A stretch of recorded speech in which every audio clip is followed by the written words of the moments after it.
14절까지 말씀을 함께 보시겠습니다.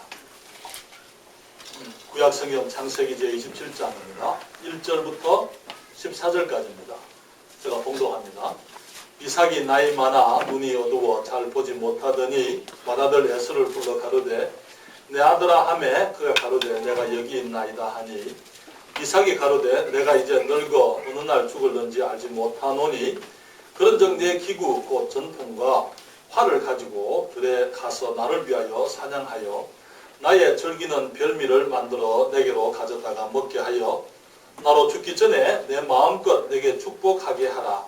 이삭이 그 아들 에서에게 말할 때에 리브가가 들었더니 에서가 사냥하여 오려고 들러 나가매 리브가가 그 아들 야곱에게 일러 가로되 내 부친이 내 형 에서에게 말씀하시는 것을 내가 들으니 이르시기를 나를 위하여 사냥하여 가져다가 별미를 만들어 나로 먹게 하여 죽기 전에 여호와 앞에서 내게 축복하게 하라 하셨으니 그런즉 내 아들아 내 말을 쫓아 내가 내게 명하는 대로 염소떼에 가서 거기서 염소의 좋은 새끼를 내게로 가져오면 내가 그것으로 내 부친을 위하여 그 즐기시는 별미를 만들리니 네가 그것을 가져 내 부친께 드려서 그로 죽으시기 전에 내게 축복하기 위하여 잡수시게 하라.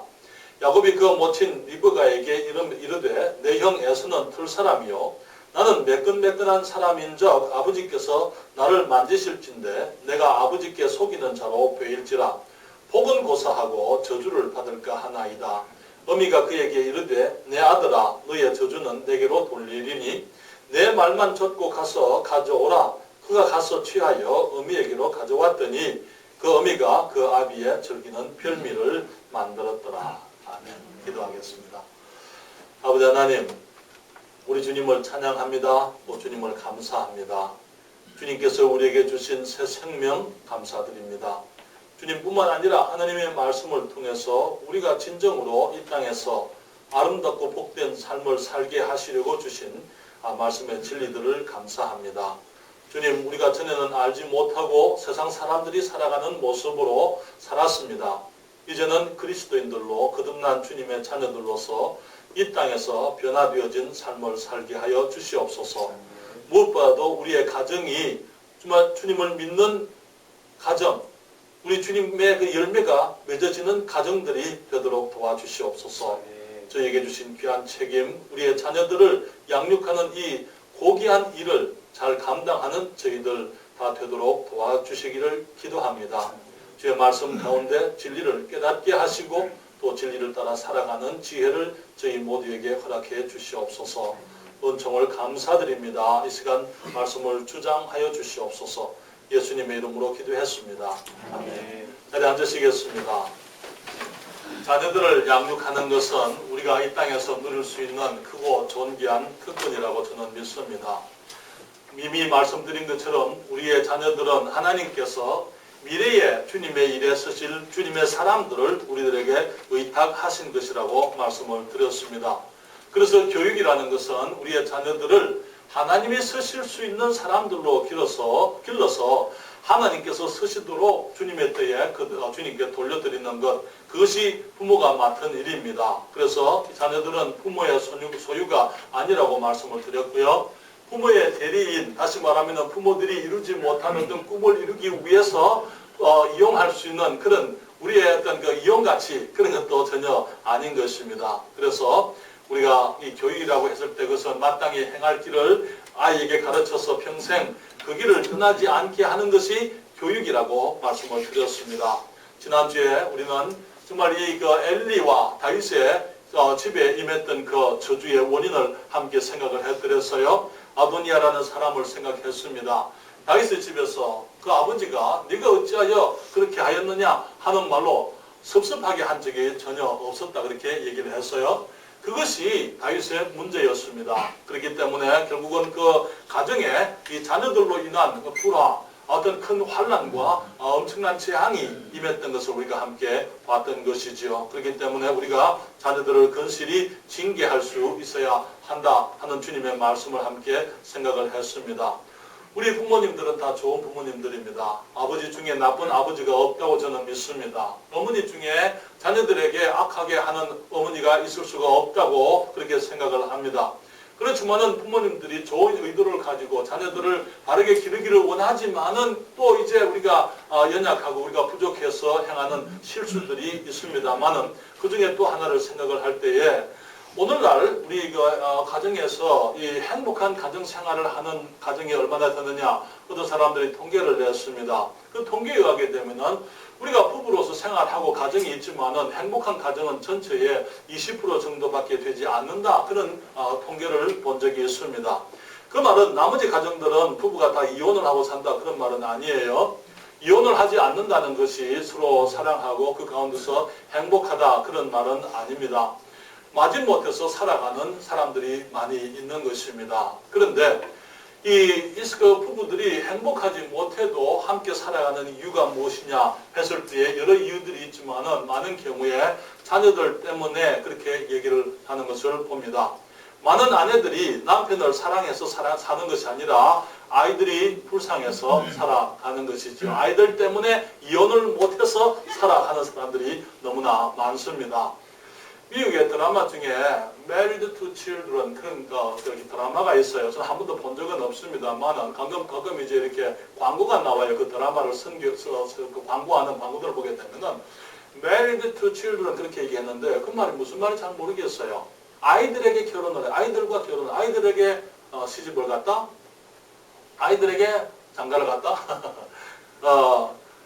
미국의 혹은 한국에도 마찬가지로 생각이 됩니다만은 여기에 이 보편적인 생각들 중에 하나가 뭐냐면은 아이들 우선이다. Children first 그렇게 얘기합니다. 물론 아이들이 연약하기 때문에 저들의 부족한 것이 많고 보호해줘야 될 대상이고 우리가 이제 잘 지켜줘야 될 대상으로서 우리가 아이들을 먼저 생각한다 하는 그런 의미로서 우리가 이해할 수 있지만은 그러나 아이들이 우선이 되는 세상이 되면 안 됩니다. 그것이 오늘날 가지고 있는 사회의 문제라고 생각이 됩니다. 다시 말하면은 어떤 통계에 의하게 되면 또 다른 통계에 보게 되면은 부부가 살아가면서 행복하지 못한 이유 또는 깨어지고 또 결손 가정이 피어지는 이유를 4가지를 지적을 했어요. 하나는 무엇이냐면은 서로 간의 이 성격 차이로 인해서 적응하지를 못하고 서로 맞추지를 못하는 맞춘다고 했을 때 내가 죽지 않으면 맞출 수가 없어요. 그렇기 때문에 서로 맞추지를 못해서 우리가 이 가정이 불행하고 깨어지는 일이 많다. 그렇게 얘기합니다. 두 번째로는 경제적인 어려움 때문에, 경제 때문에, 이제 어려움이 있어서 부부간에 같이 일을 해야 되고, 그런 일들을 하다 보니까 이제 여러 가지 갈등들이 있게 되고, 그래서 이제 어려움이, 가정이 불행하게 되고 또 헤어지는 그런 일들이 있습니다. 또 한 가지 세 번째 이유는 시댁 식구와의 갈등, 친정 식구와의 갈등, 처가집 식구와의 갈등, 마찬가지로 생각이 됩니다. 이게 그런 갈등들, 그래서 이제 시부모님들이 이 며느리들에게 대하는 그런 일이라든지 그런 여러 가지 서로 비교하는 것들이라든지 그런 것들이 가정을 불행하게 하는 일들이 됩니다. 네 번째는 제3자의 개입입니다. 제3자라고 했을 때 물론 그것은 다른 남자나 여자, 이성 간의 어떤 문제 그런 것을 얘기할 수 있습니다만은 꼭 남자 여자가 아니라도 괜찮아요. 이성적인 것이 아니라도 괜찮습니다만은 부부 사이에 어떤 다른 인물이 개입을 하는 것입니다. 오늘 제가 여러분들과 함께 생각하고자 하는 것이 바로 이 네 번째 사항입니다. 모든 관계에서 제3자가 끼어들게 되면 문제가 생기게 됩니다. 그렇습니까?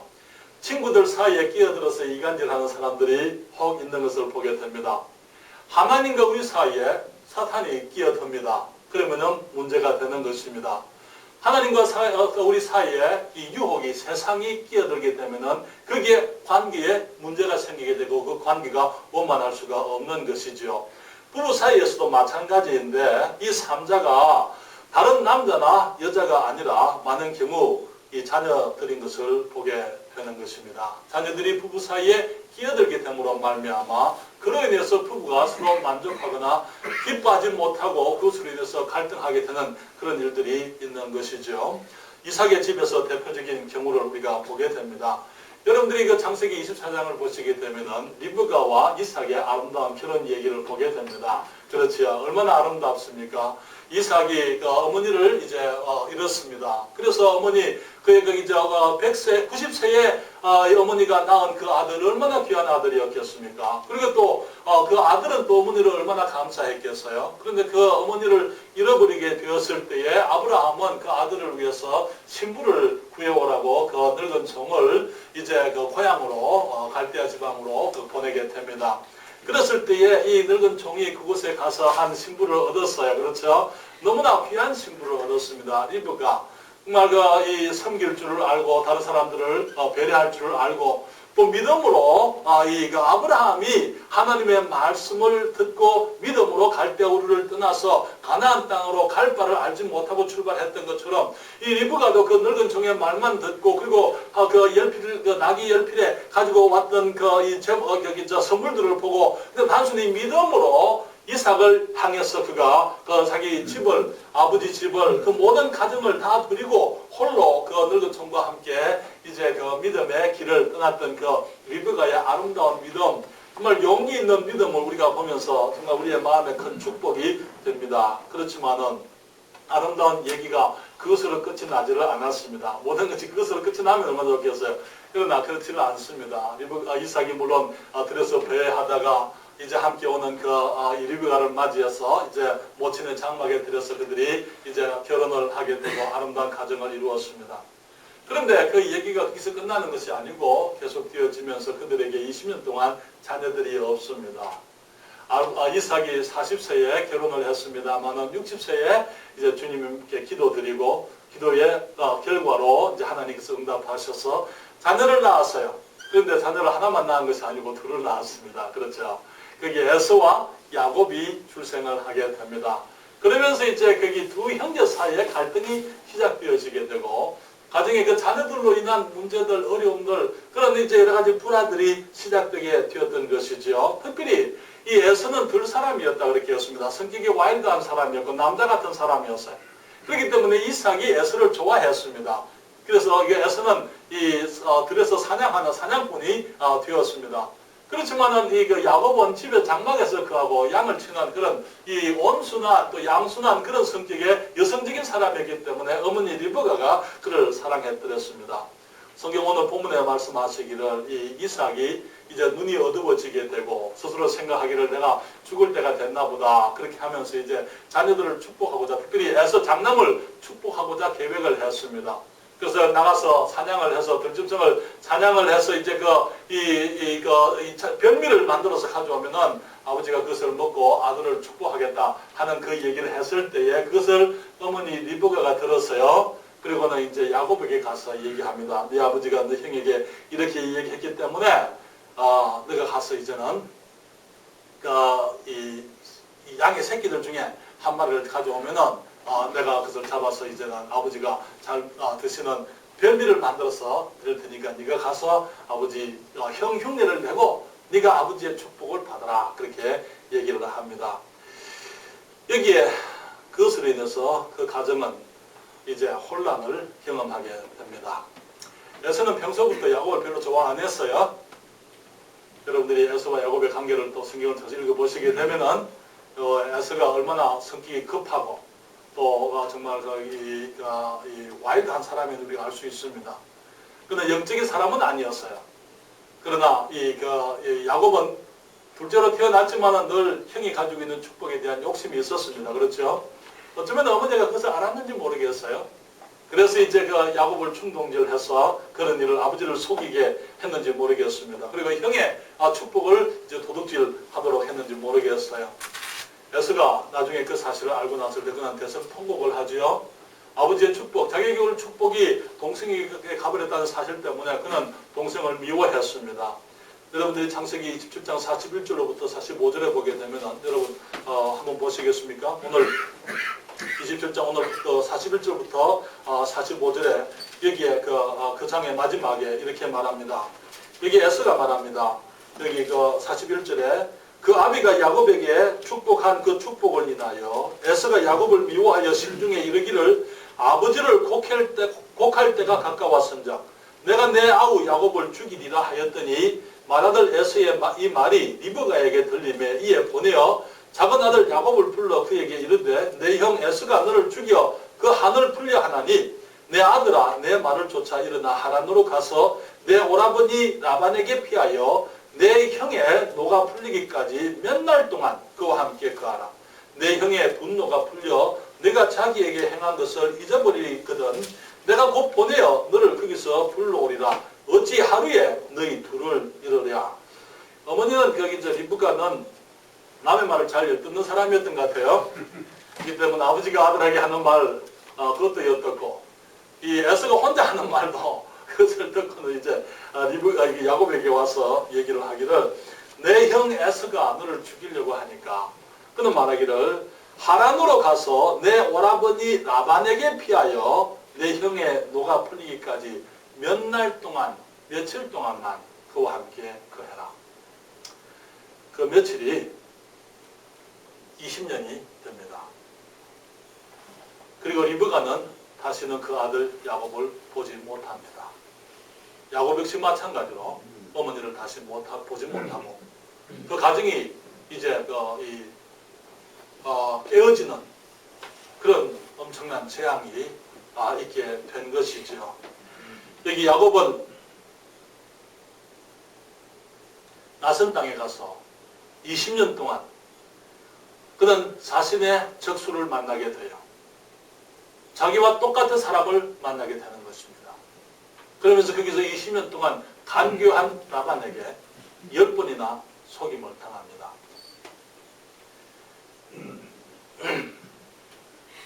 낯선 땅에서 그다음 두 아내와 결혼을 해야 하고 20년을 라반의 종으로 살면서 외로움과 고난 속에서 생존의 갈등을 해야만 했던 것입니다.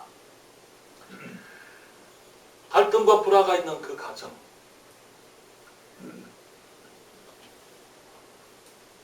부부 사이에 다른 것이 개입되어졌어요. 어머니의 마음에 남편이나 아버지보다도 아들을 더 생각하게 되고 아버지의 뜻보다는 자신의 뜻을 위해서 아버지를 속이고 아들을 앞세우는 그런 일을 여기서 보게 되는 것입니다. 자녀들이 남편보다 우선이 되어서는 안 됩니다. 자매님들 대답하십시오. 자녀들이 남편보다 우선이 되어서는 안 됩니다. 자녀들이 남편보다 우선이 되어서는 안 됩니다. 그리고 또 자녀들이 아내보다 우선이 될 수도 없습니다.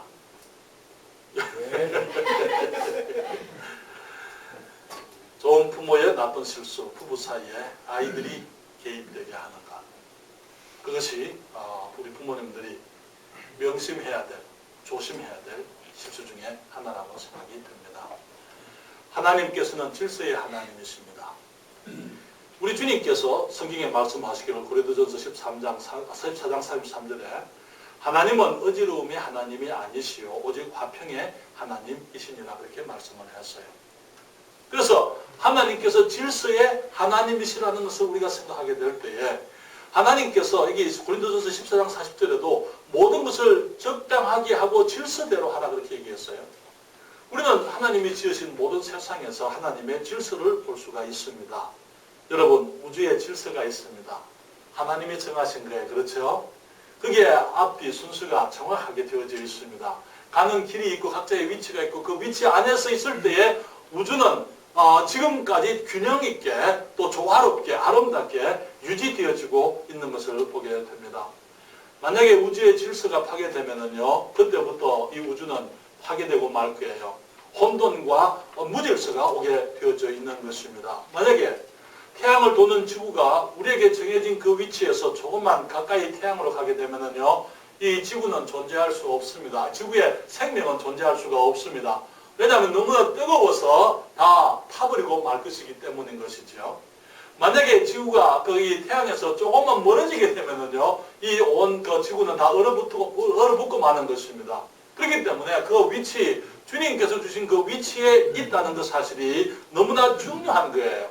여러분, 기나론자들은요, 지금도 다른 별에서 생명을 찾으려고 혈안입니다. 이번에 화성에서 물에 자국이 나타났다 그렇게 하는 얘기 들어보셨습니까? 나사에서 이제 거기 이 사진을 무슨 위성이 그게 뭐였죠? 지금 갑자기 이름이 어떤 위성인지 기억나십니까? 지금 다연이요. 다연인가요? 아닌가요? 관심이 없었죠. 그렇죠. 그런 것에 대해서는 어제 우리나라 그리스도인이니까 하나님 말씀만 관심이 있는 게 세상에 과학에서 뭐라 하든지 그런 것도 관심이 없습니다. 우리가. 저도 마찬가지예요. 그렇기 때문에 별로 신경 안 쓰니까 그것이 무슨 몇십 년 만에 그 화성을 지나가면서 이제 찍어온 사진들 보니까 그게 물 자국이 있다.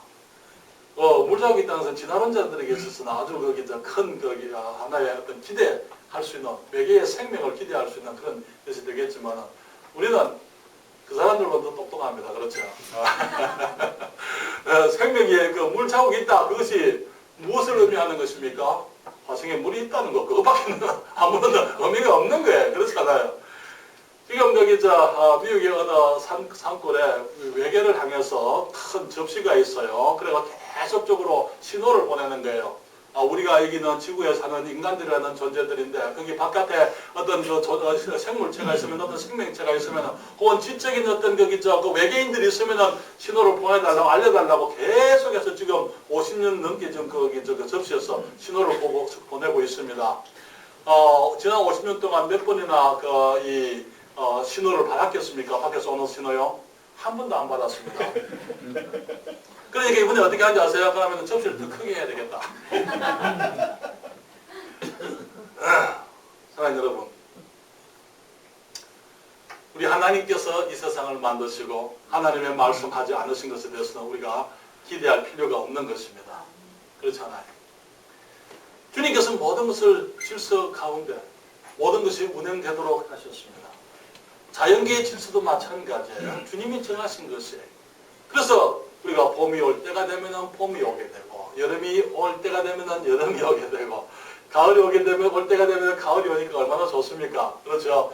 여름이 지나가서 반가우신 분이요. 저는 반갑습니다. 가을이 돼서 얼마나 좋은지 모릅니다. 그래서 주님께서 질서대로 모든 것이 때를 따라서 모든 것이 운행되어지고 있는 것을 보게 되죠. 얼마나 감사합니까? 사람들의 세계도 마찬가지입니다. 이 정부의 질서가 있습니다. 정부의 질서가 파괴되면 무정부 상태가 되고 결국은 국민이 고통하게 되고 국가가 위태해지게 되는 것입니다. 사회적인 질서가 있습니다. 학교에 가면 질서가 있고 각 친구들 간의 사이에도 우정 간에서도 질서가 있고 모든 세상 속에 질서가 있는 것입니다. 교회도 마찬가지. 교회 안에서도 질서가 있습니다. 질서가 교회 안에서 질서가 무너지게 되면 성도들이 상처를 입게 되어져 있어요. 그리고 하나님의 영광이 땅에 떨어지게 되는 것입니다.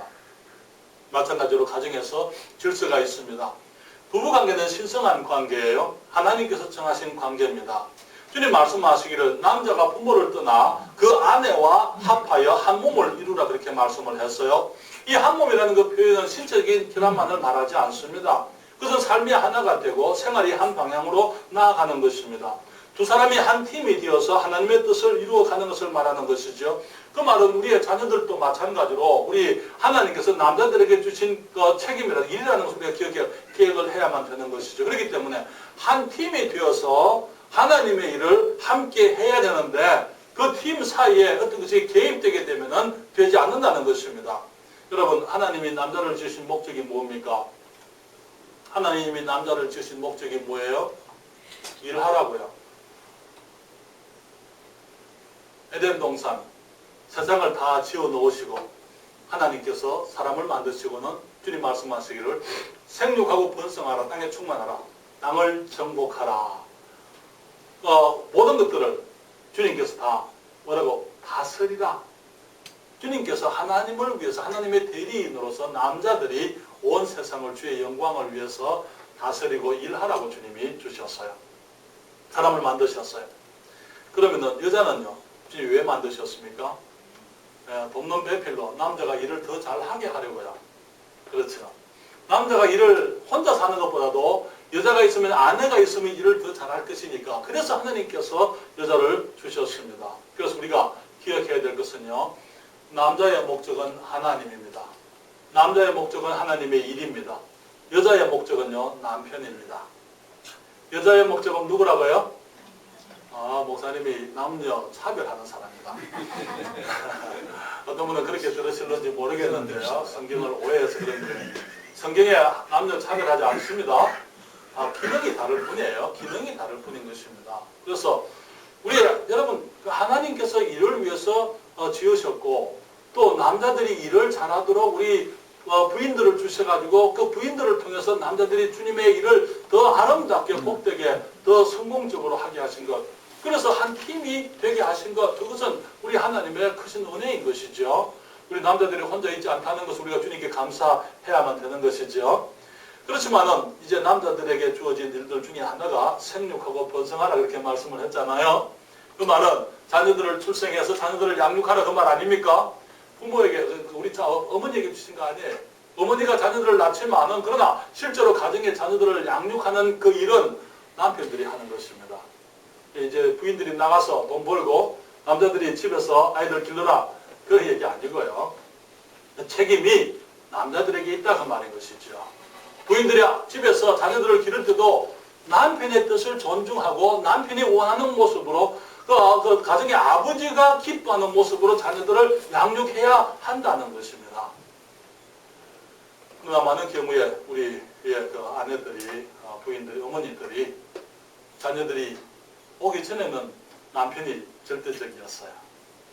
그래서 자녀들이 오고 난 다음에 남편을 뒷전으로 밀어버리고 자녀들이 가장 중요한 가치가 되어져 버리고 많은 일들이 너무나 많습니다.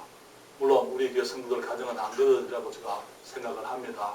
그런 분들 제가 안 계신 것 같아요. 우리 자매님들이 정말 그 남편들을 귀하게 생각하고 존중하는 것을 알고 있습니다만 오늘 세상에 그런 가정들이 너무나 많은 것이 문제입니다. 그래서 우리 하나님께서는 질서의 하나님이라는 것 우리가 기억하십시다. 두 번째로 질서의 파괴는 혼돈과 불화를 가져온다는 것입니다. 질서의 파괴는 혼돈과 불화를 가져오는 것입니다. 혼돈이라는 것이 무슨 말입니까? 어떤 분은 말하기로 혼돈이라는 것은 무질서인데 무질서는 순서가 잘못되어진 좋은 것들이다 그렇게 얘기했어요. 좋은 것들이지만은 다 하나하나는 좋은 것들인데 그 순서가 잘못되면은 거기에서 이제 무질서와 혼돈이 오게 되는 것이다 그렇게 얘기를 했습니다. 하나님께서 우리 가정에 정하신 순서는요, 하나님이 가장 우선순위입니다. 그 다음에 아버지가 있습니다. 그리고 어머니가 있는 것이죠. 그리고 자녀들이 오게 되어져 있습니다. 그것이 우리 하나님께서 정하신 순서입니다. 그런데 만약에 하나님이 오고 그 다음에 아버지는 영적인 생각이 없어서 어머니가 오게 됩니다. 그리고 또 아버지가 오게 얘기를 하는 것입니다. 하나님이 계시고 그 다음에 아버지 그리고 그 다음에 자녀가 오게 되고 어머니가 맨 나중 가는 것도 마찬가지로 무질서요 혼돈인 것입니다. 하나님 그리고 자녀들이 앞서게 되고 그 다음에 아버지 어머니 이것도 마찬가지로 무질서요 혼돈인 것입니다. 하나하나는 하나님이라는 가치 그리고 아버지 어머니 자녀들 다 귀한 가치지만은 그러나 이 가치가 자기 순서에 믿지 않냐고 거기서 벗어나서 잘못된 순서로 배열되어지게 될 때 그때 그것이 무질서요 혼돈이라 그렇게 얘기를 하는 것이죠. 이러한 것들이 결손을 가져오게 되는 것입니다. 결손 가정 혹은 결손이라는 것이 무엇을 의미하는 것입니까? 좋은 것들이지만은 제 기능을 하지 못하는 것을 결손이라 그렇게 얘기를 할 수가 있습니다. 가정이 아름다운 것이지만은 그 가정이 가정으로서 기능을 제대로 하지 못할 때 그래서 가정 안에 무질서가 있고 혼돈이 있을 때 그때 우리는 그것을 결손 가정이라 그렇게 얘기를 하는 것이죠. 그래서 아버지가 이기적이라서 정말 그 자기 중심으로 살고 아내가 그 자녀들을 돌아보지 않냐고 하나님을 무시하게 될 때 그때 가정이 어머니가 혹은 또 그리고 그 자녀들이 고통하게 되고 거기에서 큰 어려움을 겪게 되는 것입니다. 어머니가 어떤 가정에서는 하나님만 아는 어머니들이 있어요. 그래서 하나님 그리고 그 다음에 자녀들 그 가운데서 남편이 고통하는 거예요. 남편들이 아내가 섬기는 그 하나님에 대해서 의구심을 가지게 되는 거예요. 그러면서 그 하나님을 경험하고 하나님을 멀리하고 왜냐하면 아내를 하나님께 뺏겼다고 생각을 하는 거예요. 많은 가정에서 남편들이 자녀들에게 그 아내를 빼앗겨버리는 그런 가정들이 많이 있습니다. 그렇기 때문에 우리 지혜로운 자매님들은, 어머니들은, 아내들은 정말 순서를 우리가 바로 알아야 돼요. 우리의 가정의 가장 우선적인 순서는 누굽니까? 하나님이십니다. 그 다음에 아버지가 와야 되는 것이죠. 그리고 그 다음에 자녀들이 와야 되겠죠. 어머니는. 아니요. 그 다음에는 어머니입니다. 그리고 자녀들은 자녀들이라는 것을 우리가 기억을 해야만 하는 것입니다. 여러분, 오늘날 문제들 중에 하나는 지도력의 부재라 이렇게 얘기할 수 있어요. 그렇습니까? 지도력이 있는 정치인이 많이 없다고 국민들이 불평을 하고 정말 지도력 있는 좋은 그 지도자를 기다리고 또 기대합니다. 그런데 문제는 뭐냐면은 연약한 정치인들이라 하더라도 나오게 되면은 그 연약한 정치인, 지도력이 연약한 사람을 더 흔들어 버리니까 더 문제예요. 그렇지 않습니까? 연약한 정치인이면은, 지도력이 약한 정치인이면은 그 지도력이 그 정치인을 강한 지도자로 만들어 주는 방법은 추종자들이 따라주는 겁니다. 추종자들이 따라주게 되면은 이 지도자는 강한 지도자가 될 수가 있는 거예요. 혼자서 내가 강한 지도자다 하고 강하게 지도할 수 있는 그런 사람은 없어요. 추종자들이 지도자들을 만든다 그렇게 말씀을 할 수가 있는 것이지요.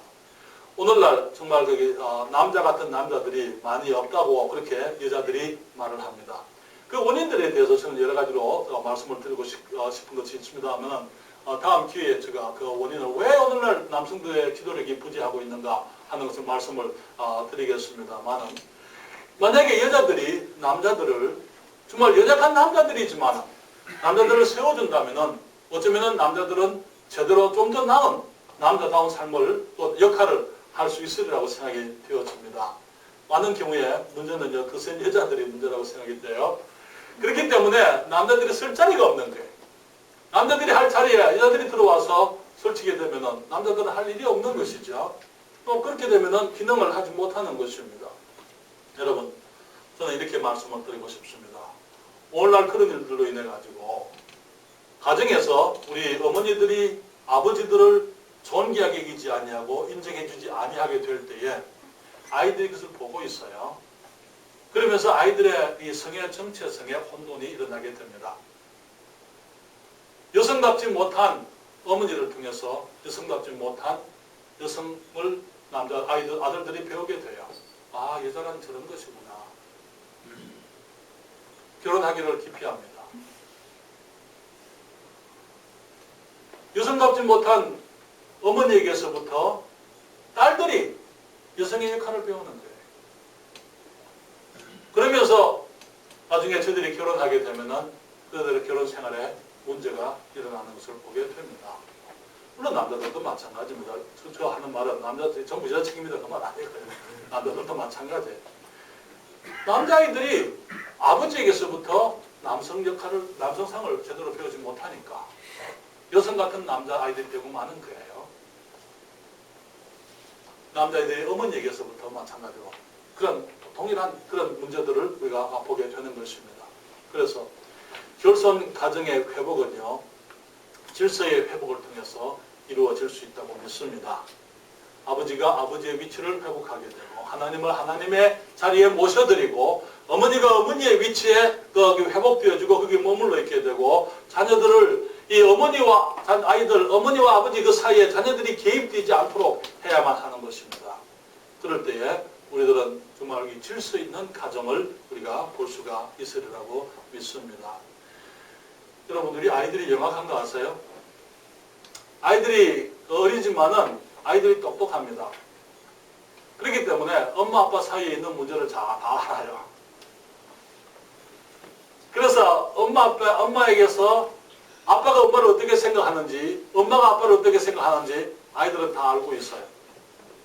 그렇기 때문에 엄마한테서 얻지 못하는 것을요, 아빠에 가서 얻으려고 합니다. 그렇죠? 왜냐하면 내가 아빠한테 가면은 엄마가 안 된다 한 것도 될 수 있다. 그렇죠? 아버지가 안 된다 한 것 엄마한테 가면은 또 얻을 수 있다. 그렇게 아이들이 알고 있습니다. 여러분, 우리 그 아이들이 개입되지 못하게 하는 방법. 엄마 말이 아빠 말이고 아빠 말이 엄마 말이라는 거. 아이들이 그거 알아야 돼요. 그 사이에 개입되게 해서는 안 됩니다. 그렇게 되면은 혼돈이 오게 되는 것입니다. 한 가지 더 여러분들에게 말씀을 드리겠습니다. 자녀들은요, 떠나갈 사람입니다. 그렇기 때문에 아이들 앞에서 부부가 서로 존중해야만 됩니다. 우리는 부부 간에 결혼을 했어요. 그렇습니까? 그렇기 때문에 우리가 자녀들 앞에서 분명히 엄마 아빠는 하나라는 사실을 아이들이 알 수 있게 해야 되고 그 사이에 저들이 개입할 수 없다는 것을 아이들이 알아야만 되는 것입니다. 그렇게 하려면요, 부부가 서로를 존중해야 될 뿐 아니라 아이들 앞에서 의견 대립하면 안 돼요. 아이들 앞에서 의견 대립을 해서는 안 됩니다. 자녀 양육에 있어서 좀 원리들을 세워놓을 필요가 있어요. 그래서 한쪽에 사람이 누가 엄마가 안 된다 하면은 엄마가 된다고 할 때까지 부부간에 서로 의견이 결정을 내리지 말아야 되는 것입니다. 부부가 함께 결정을 내릴 수 있도록 하기 위해서 어떤 자녀들을 양육하는 데 있어서 우리들의 이견이 있을 때는 이견이 조정되어질 때까지는 그것이 아이들에게 나타나지 말아야만 되는 것입니다. 리브가와 이삭 사이에 의견이 달랐어요. 그 차이를 두 사람이 해결해야만 됐었습니다. 리브가 생각하기로 아니 하나님께서 분명히 말씀하시기를 큰 자가 작은 자를 섬기리라고 그렇게 얘기했는데 남편이 지금 하나님께서 계획하신 그 말씀, 그 뜻이 아니고 지금 남편이 독자적으로 일을 하려고 한다. 그렇잖아요. 두 사람이 태어났을 때 그렇게 얘기했지 않습니까? 이 큰 자가 작은 자를 섬기게 되겠다. 리브가의 복 중에서 두 민족이 나눠지게 될 것이다. 그렇게 얘기했잖아요. 그러니까 하나님의 말씀은 작은 아들에게 있다는 것 어머니는 알고 있었다 하더라도 그것을 혼자서 해결하려고 하는 것이 아니고 이삭에게 가서 얘기를 해야 됐겠죠. 아니 하나님께서 이렇게 말씀하셨는데 왜 그렇게 하십니까? 그렇게 해서 의견의 일치를 봐서 아버지가 그것을 하나님의 말씀대로 할 수 있도록 그렇게 했어야만 되는 거죠. 틀렸는데? 틀렸으니까 아버지 틀렸어. 아이들에게 야곱에게 너 가서 여기서 그 염소새끼 잡아가지고 와 내가 별미를 만들어 줄 테니까 그걸로 가지고 네가 아버지의 축복을 받아. 그것이 하나님의 뜻이야. 하나님께서 그렇게 말씀한 거야. 하나님의 계획이 그렇다 하더라도 우리 영적인 부인들은 그렇게 하면 안 됩니다. 그렇죠? 우리가 거기에서 의견이 대립이 그것이 나타나지 말아야만 되는 것입니다. 리브가는 이삭의 뜻을 무시하면서 자기 것을 고집했기 때문에 결국 그것이 리브가의 큰 불행이었어요. 다시는 둘째 아들을 보지 못하는 그런 불행이 되고 말았습니다. 야곱의 불행의 씨앗이 되었던 것이지요. 여러분 우리가 아이들 앞에서 의견 대립하게 되면 존경의 상실을 가져오게 됩니다. 그래서 많은 경우에 우리들은 아이들 앞에서 엄마와 아빠 사이에 있는 불화에 대해서 우리는 합리화하려고 합니다. 그래서 합리화하려고 하니까 아빠를 비난해야 돼요. 아이들 앞에서. 엄마를 비난해야 됩니다. 그렇게 되면 아이들이 내 편이 되겠습니까? 존경하겠습니까? 아이들은 부모를 존경하지를 못하게 되는 것입니다. 많은 경우에 아이들이 내 편이 되게 하려고 조종하는 일이 있어요. 그렇죠? 아이들이 내 편이 되게 하기 위해서 아빠하고 문제가 있으니까 엄마하고 문제가 있으니까 아이들 데리고 나가가지고 내 편이 되게 만들려고 하는 그런 일들이 있는 것을 봅니다. 또 한 가지는요. 아이들에게 노년을 기대하지 말아야 됩니다. 자식 농사라 그렇게 얘기하죠. 그러니까 노년을 기대하기 때문에 그런 말을 쓴다고 생각합니다. 저희가 미국에 있을 때 한 자매님이 부부간에 열심히 일을 하면서 자녀들을 길렀습니다. 그 자매님이 이제 그 아들이 작은 아들인데 누나가 이제 큰 아이고 누나고 딸 아이고 그 아들에게 이제 그 자매님이 한 번은 이렇게 얘기했어요. 너 장가가면은 엄마 아빠하고 같이 살 거지? 그렇게 얘기했어요. 그러니까 그 아이가 하는 말이 와이프한테 물어봐야 돼요. 정확하게 그 어머니의 모습에, 그 아버지의 모습에 무슨 말인지 아시겠습니까? 그 얘기를 듣고 우리가 실수를 했습니다. 정말 왜 그러냐? 자녀들에 대한 기대. 내가 늙으면 기대할 곳은 자녀들밖에 없다. 그러니까 아이들이 내 편이 되어야 된다. 지금은 아이들에게 잘해줘야 된다. 아이들이 원하는 대로 해줘야 된다. 그런 노년은, 여러분, 노년에 우리가 기대할 사람은 부부는 서로밖에 없습니다. 남편은 아내를 기대해야 되고 아내는 남편을 기대해야만 되는 것입니다. 여러분, 아이들은 떠나가지만 부부는 남게 되어져 있습니다. 그래서 많은 어머니들이 오늘날 아이들이 출가하면은요, 허무하게 되는 것입니다. 왜냐하면 자녀들을 위해서 살았어요. 아들들을 위해서 살았어요. 그런데 그렇게 살다 보니까 이제 하루아침에 결혼을 하고 보니까 이 아들을 며느리에게 빼앗긴 기분이야. 그렇죠? 그래서 며느리가 원망스럽고 미워지고 고부간에 갈등이 생기게 되고, 우리 부모님들이 알아야 될 한 가지 사실은, 명심해야 될 사실이 있다면 우리 아이들은 언젠가는 떠나갈 사람들이라는 겁니다. 떠나갈 사람들이라는 거. 그렇기 때문에 떠나가는 그날을 우리가 준비해야 돼요. 그때에 내가 허무감을 느끼지 않으려면 그 시간을 준비해야만 되는 것입니다. 아이들이 떠나가도 남편은 남아있어요.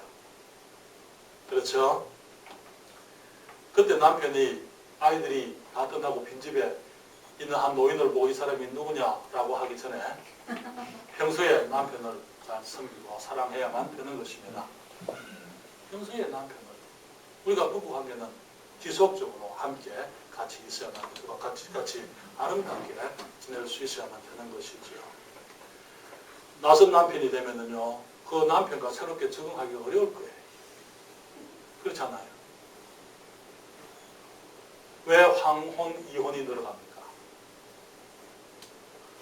우리 부인들에게 남편이 짐이 되는 거예요. 그때까지는 자녀들을 위해서 살았습니다. 자녀들이 다 떠나고 난 다음에 둘만 남았을 때 남편이 낯선 사람이 되고 짐이 되니까 남편을 버려버리려고 하는 것입니다. 되게 저기서 황혼 이혼을 할 때에 남자들이 부인을 버리지 않아요. 그렇죠? 남자들은 잘 안 돼, 똑똑하기 때문에. 부인을 버리면 얼마나 힘든 줄 알아요.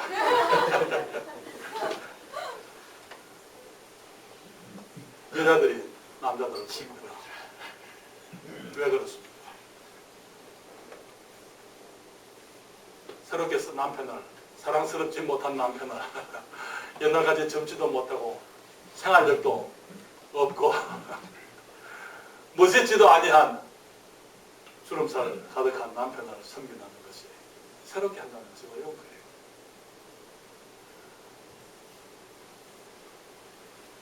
후회와 허무감 속에서 부인들이 불행하게 되는 것입니다. 가정 파괴의 주범이 누굽니까? 많은 경우에 자녀들이에요. 자녀들이. 그러나 우리의 가정들은 그렇게 돼서는 안 될 줄 믿습니다. 또 우리의 가정은 그런 가정이 없다고 저는 믿습니다. 자녀들이 부부 사이에 개입되게 하는 것, 그것은 위험한 일입니다. 자녀 양육은 아버지의 일이라고 말씀을 드렸습니다. 어머니는 아버지가 자녀들을 잘 기를 수 있도록 도와줘야만 합니다. 그렇기 때문에 아버지의 의사가 존중되어져야만 되는 것입니다. 그리고 어머니는 만약에 이견이 있을 때는 항상 뒤에서 조정이 되어져야 되지, 이견이 있는 모습이 아이들 앞에서 나타나서는 안 되는 것이죠. 우리 가정의 우선순위는요, 하나님, 아버지, 어머니, 그리고 자녀라는 것, 그것이 질서라는 것. 무질서라는 것은 그 좋은 것들이지만은 그 순서가 잘못될 때 그때 무질서가 온다는 것을 기억하시기를 바랍니다. 우리의 영적 삶에서도 마찬가지예요. 하나님과 우리 사이에 다른 것이 끼어들면 안 됩니다. 우리는 지금 하나님과 우리 사이에 어떤 무엇이 끼어 있지는 않습니까? 나의 어떤 욕심이, 아니면 나의 어떤 나의 회개치 아니한 어떤 죄가, 아니면 나의 그 고집들이, 나의 불순종이, 하나님의 말씀을 분명히 알면서도 말씀을 순종하지 않으려고 하는 나의 이기적인 자기중심적인 그런 마음들, 그런 것들이 개입되게 되면 하나님과 나 사이에서도 혼돈과 무질서가 있게 되는 것입니다. 주님 말씀하십니다. 모든 것을 적당하게 하고 질서대로 하라. 기도하겠습니다.